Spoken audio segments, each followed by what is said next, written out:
നമ്മൾ പറയുന്ന ചില വാക്കുകൾ നമ്മൾ പോലും അറിയാതെ അത് നമ്മുടെ ജീവിതത്തിൽ ചിലപ്പോൾ അനുഗ്രഹമാകാം, ചിലപ്പോൾ അത് ശാപമാകാം. നമ്മൾ പറയുന്ന വാക്കുകൾ നമുക്ക് അനുഗ്രഹം ആകണമെങ്കിൽ നമ്മൾ പോസിറ്റീവായി കാര്യങ്ങളെ കാണുവാൻ പഠിക്കണം. അപ്പോൾ തന്നെ നെഗറ്റീവായി നമ്മുടെ ഉള്ളിൽ കയറി വരുന്ന ചിന്തകളെ നാം കീഴ്പ്പെടുത്തിയിട്ട് നല്ല വാക്കുകൾ പറയുന്നവരായി തീരുക. ഈ സന്ദേശം നിങ്ങൾ കേൾക്കുക. നിങ്ങളുടെ ജീവിതത്തിൽ ഒരു അനുഗ്രഹമായി തന്നെ ഈ മെസ്സേജ് തീരും. നമ്മൾ പറയുന്ന നമ്മുടെ ഓരോ വാക്കുകൾ, ഉദാഹരണം മക്കളെ നോക്കി പറയുന്ന, ജോലിയെ നോക്കി പറയുന്ന, സാമ്പത്തികത്തെ നമ്മൾ നോക്കി പറയുന്ന, നമ്മുടെ കുടുംബജീവിതത്തെ നമ്മൾ പറയുന്ന, ഇനി എന്തിനേറെ നമ്മൾ നമ്മുടെ ശരീരത്തെയും നമ്മുടെ രോഗാവസ്ഥകളെയും നോക്കി നമ്മൾ പറയുന്ന വാക്കുകൾ, ഒരുപക്ഷെ അത് അറിയാതെയാകാം, അറിഞ്ഞുകൊണ്ടാകാം, സന്തോഷത്തോടാകാം, പിറുപിറുത്തോണ്ടാകാം, നമ്മൾ പറയുന്നത് തന്നെ നമ്മുടെ ജീവിതത്തിൽ സംഭവിക്കും. വയ്യ വയ്യ വയ്യ എന്ന് പറഞ്ഞുകൊണ്ടിരുന്നാൽ നമ്മുടെ ശരീരത്തിലെ രോഗങ്ങൾ മാറത്തില്ല. ഇത് എന്നെ കൊണ്ടേ പോകൂ എന്ന് പറഞ്ഞാൽ അതിനകത്തൊരു റിസൾട്ട് ഉണ്ടാകാൻ കഴിയത്തില്ല. ഞാൻ ഇവിടെ കിടന്ന് നശിക്കും, ഞാൻ എഴുന്നേൽക്കുകയില്ല, എൻ്റെ കൊച്ചുങ്ങൾക്ക് ഒരു ഗതി പിടിക്കില്ല, ഈ വീട്ടിൽ താമസിക്കുന്നിടത്തോളം കാലം എനിക്കൊരു ഉയർച്ച ഉണ്ടാകത്തില്ല, ഈ മണ്ണ് ഈ വീട് എനിക്ക് അനുയോജ്യമല്ല, ഇവിടെ എനിക്ക് പറ്റത്തില്ല എന്ന് പറഞ്ഞ് നിങ്ങൾ നിങ്ങളുടെ ജീവിതം ഓരോ ദിവസവും തട്ടി മുട്ടി പോകുന്നെങ്കിൽ ഞാൻ ഒരു കാര്യം പറയാം, ആ വാക്കുകൾ കൊണ്ട് നീ നിന്നെ തന്നെ ബന്ധിക്കുന്നു, നീ നിന്റെ അനുഗ്രഹത്തെ ബന്ധിക്കുന്നു, നിങ്ങൾ നിങ്ങളുടെ ഉയർച്ചയും നിങ്ങളുടെ കുഞ്ഞുങ്ങളുടെ ഭാവിയെയും നിങ്ങൾ തന്നെ ബന്ധിക്കുന്നു. ഇത് മറ്റൊരാളല്ല, അയൽവക്കക്കാരനല്ല, ശത്രുവല്ല, കൂട്ടുകാരല്ല, മറ്റ് സഹോദരങ്ങളല്ല. ഇവിടെ അനുഗ്രഹത്തിന് തടസ്സം നാമാണ്, നമ്മുടെ വാക്കാണ്. ഈ സന്ദേശം മുഴുവനും നിങ്ങൾ കേൾക്കുക. ഇതിനകത്ത് നിങ്ങൾക്ക് വേണ്ട ഒരു ദൂത് ഈ വിഷയത്തിനകത്ത് ഒളിഞ്ഞുകിടപ്പുണ്ട്. ആധാരമായി ഒരു വാക്യം ഞാൻ നിങ്ങൾക്ക് തരാം. സദൃശ്യ വാക്യങ്ങളാണ്. അതിൻ്റെ 18-ാം അധ്യായം 21-ാമത്തെ വാക്യം ഇങ്ങനെയാണ്: മരണവും ജീവനും നാവിൻ്റെ അധികാരത്തിൽ ഇരിക്കുന്നു, അതിൽ ഇഷ്ടപ്പെടുന്നവർ അതിൻ്റെ ഫലം അനുഭവിക്കും. മരണവും ജീവനും രണ്ടും രണ്ട് വശങ്ങളിൽ നിൽക്കുന്ന കാര്യമാണ്. എന്നാൽ ഒരു മനുഷ്യന്റെ ജീവിതത്തിൽ അവന്റെ നാവ് കൊണ്ട് അവൻ പറയുന്ന ആ വാക്കിനാൽ അതവന്റെ ജീവിതത്തിലേക്ക് കയറി വരികയാണ്. ഞാൻ മരിക്കും, ഇങ്ങനെ കിടക്കും, ഇനി ഞാൻ എഴുന്നേൽക്കില്ല, ഈ കിടക്ക വിട്ട് എനിക്ക് എഴുന്നേക്കാൻ പറ്റില്ല, എന്നെ കൊണ്ടേ ഈ രോഗം പോകൂ, എൻ്റെ കാര്യം കഴിഞ്ഞു, ഇനി എനിക്ക് അധികം ആയുസില്ല എന്ന് പറഞ്ഞ് നിന്റെ മൈൻഡിനകത്ത് ഇത് നീ വാക്കുകളാൽ പറഞ്ഞ് ശബ്ദത്താൽ ഉയർത്തിയാൽ അത് നിന്റെ ജീവിതത്തിൽ സംഭവിക്കും എന്ന് വചനം പറയുകയാണ്. എന്നാൽ അങ്ങനെ സംഭവിക്കുമെങ്കിൽ ഓപ്പോസിറ്റ് നിങ്ങൾ ചിന്തിക്കൂ. നിങ്ങൾ കിടക്കുന്ന കിടക്കയിൽ കിടന്നുകൊണ്ട് പറ, ഞാൻ ഈ കിടക്കയിൽ നിന്ന് എഴുന്നേൽക്കും, എൻ്റെ കർത്താവ് എനിക്ക് സൗഖ്യം തരും, എൻ്റെ കൊച്ചിന് ജോലി കിട്ടും, എൻ്റെ കൊച്ചിൻ്റെ കല്യാണം നടക്കും, ഈ മണ്ണിൽ ഈ വീട്ടിൽ ദൈവം ഞങ്ങളെ ആദരിക്കും. നിന്ദിച്ചവരുടെയും പരിഹസിച്ചവരുടെയും മാറ്റി നിർത്തിയവരുടെയും നാശം കാണാൻ കൊതിക്കുന്നവരുടെയും മുമ്പിൽ ഞാൻ ഒരിക്കലും തകർന്നു പോകില്ല, ഞാൻ ഒരിക്കലും ക്ഷീണിച്ചു പോകില്ല, കാരണം യേശു എൻ്റെ കൂടെ ഉണ്ട് എന്ന ഉറപ്പും ധൈര്യവും പ്രാപിച്ച് നല്ല വാക്കുകൾ അതരത്തിൽ എടുത്തു നോക്കൂ. ഈ ശക്തിയെ ജയിക്കുമെന്നും ഇതിനകത്ത് എനിക്കൊരു വിടുതലുണ്ടെന്നും നിങ്ങൾ നാക്കുകൊണ്ട് നിങ്ങൾ പറയൂ. അത് നിങ്ങളുടെ ജീവിതത്തിൽ സംഭവിക്കും. ആഗാബിന്റെ കൊട്ടാരത്തിൽ ചെന്ന് ഏലിയാവ് പറഞ്ഞില്ലേ, ഞാൻ പറഞ്ഞല്ലാതെ ഈ ആണ്ടിൽ മഞ്ഞും മഴയും പെയ്യില്ലെന്ന്. ആ ഒരു മനുഷ്യന്റെ വാക്ക് 3 വർഷവും 6 മാസവും മഴ പെയ്തില്ല. യാക്കോബ് തന്നെ കുറിച്ച് എഴുതി വെച്ചിരിക്കുന്ന ഇങ്ങനെയാണ്: ഏലിയാവ് നമുക്ക് സമസ്വഭാവമുള്ള മനുഷ്യൻ, നമുക്ക് സമ സ്വഭാവമുള്ള മനുഷ്യൻ എന്ന് പറഞ്ഞാൽ നമ്മെ പോലെ സ്വഭാവ ഗുണവിശേഷതയുള്ള ഒരു മനുഷ്യൻ. പക്ഷെ ഏലിയാവ് അവിടെ അധരം കൊണ്ട് പറഞ്ഞത് ഏലിയാവിന്റെ ജീവിതത്തിൽ സംഭവിക്കുക, ആഗാവിന്റെ പട്ടണത്തിൽ സംഭവിക്കുക. ക്ഷാമം കൊടിയേറി. മറ്റിടത്ത് സൂര്യ നിൽക്കുക, ചന്ദ്ര നിൽക്കുക എന്ന് പറഞ്ഞില്ലേ? ഭക്തനായ യോശുവയുടെ വാക്കിന്റെ മുമ്പിൽ സൂര്യനും ചന്ദ്രനും അവിടെ നിന്നത് വാക്കുകളുടെ മുമ്പിലാണ്. പള്ളിയിലേക്ക് പോകുന്ന വഴിയിൽ പിറവിലെ മുടന്തനായ ഒരു വ്യക്തി ഭിക്ഷ യാചിച്ചു കൊണ്ടിരിക്കുമ്പോൾ എന്തെങ്കിലും കിട്ടും എന്ന പ്രതീക്ഷയോടുകൂടെ പത്രോസിന്റെയും ശീലാസിന്റെയും മുമ്പിൽ കൈനീട്ടിയില്ലേ? പത്രോസ് അവിടെ എന്താ പറഞ്ഞത്?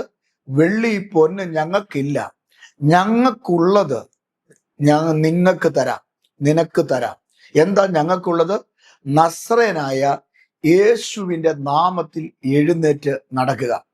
പത്രോസിന്റെ ഒരു വാക്ക് അവിടെ പിറവിയിലെ മുടന്തനായ വ്യക്തി കുതിച്ചു ചാടി എഴുന്നേറ്റു നൃത്തം ചെയ്ത് ആലയത്തിലേക്ക് പോയി എന്ന് കാണുന്നില്ലേ? അപ്പോ ഒരു വാക്കിന്റെ ശക്തി, ഒരു നാക്കിന്റെ ശക്തി എത്ര വലുതാണ്. ദൈവസന്നിധി ഒരു കാര്യം മനസ്സിലാക്കണം. വേദപുസ്തകത്തിനകത്ത് അപ്പോസ്തലനായ പൗലോസ് എഴുതുമ്പോൾ ഇങ്ങനെ എഴുതി, നാവ് ആമേൻ ശക്തിയേറിയതാണ്. യാക്കോബ് പറയുന്നു നാവ് ഒരു തീയാണ്, അത് ചെറിയ തീ വലിയ കാട് കത്തിക്കുന്നു.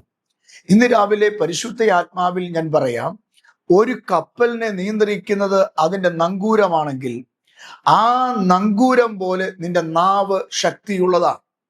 നിയന്ത്രിക്കാൻ, തകർക്കാൻ, പണിയാൻ, മുടിച്ചു കളയാൻ നാവിന് അധികാരമുണ്ട്.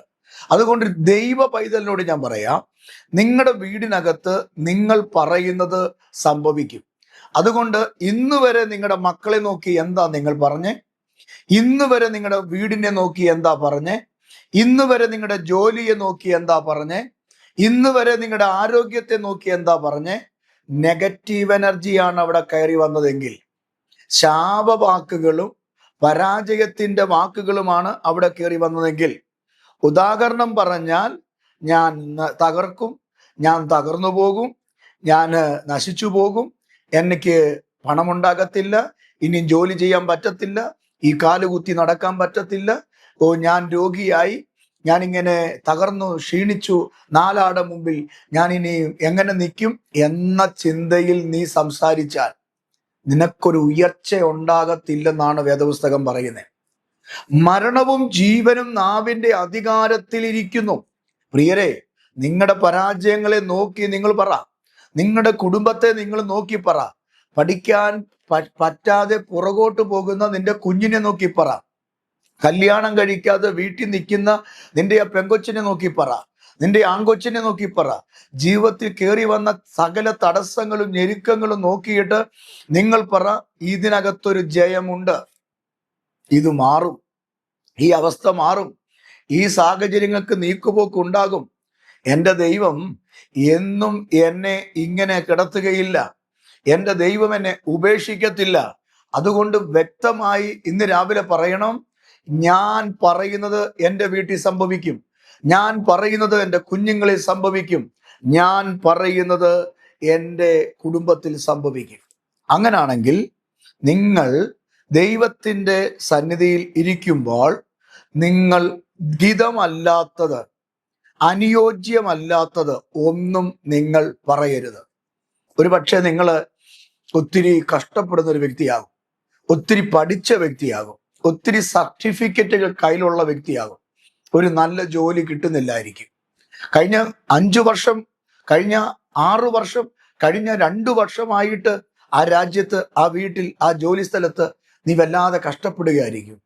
എത്തേണ്ട വഴികളൊക്കെ അടഞ്ഞു, ആരും സഹായമില്ല, എല്ലാ വഴികളിലും ഒറ്റപ്പെട്ട് കിടക്കുകയായിരിക്കും.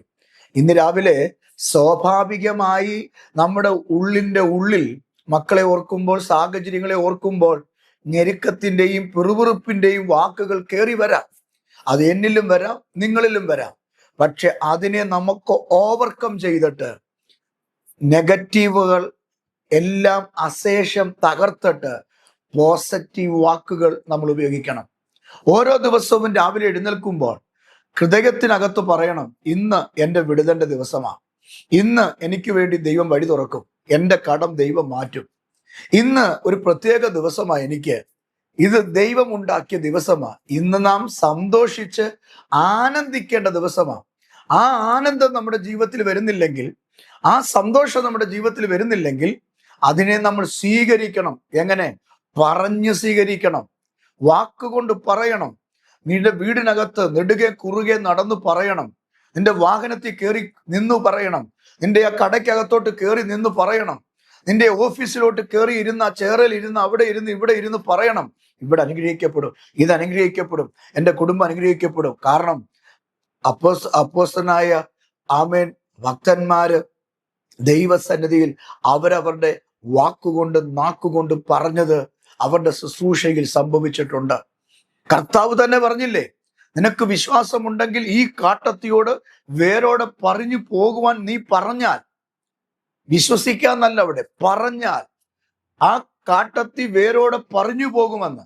അങ്ങനെയെങ്കിൽ എൻ്റെ പ്രിയപ്പെട്ട സഹോദരനോട് ഞാൻ പറയട്ടെ, നിങ്ങൾ പറയുന്നത് നിങ്ങളുടെ വീട്ടിൽ സംഭവിക്കും. അതുകൊണ്ട് ഞെരുക്കത്തിന്റെ കഥ ഇനി പറയരുത്. വല്ലായ്മയുടെ കഥകൾ ഇനിയും പറയരുത്. ഇവിടം കൊണ്ട് ഞാൻ തീരും എന്ന് പറയരുത്.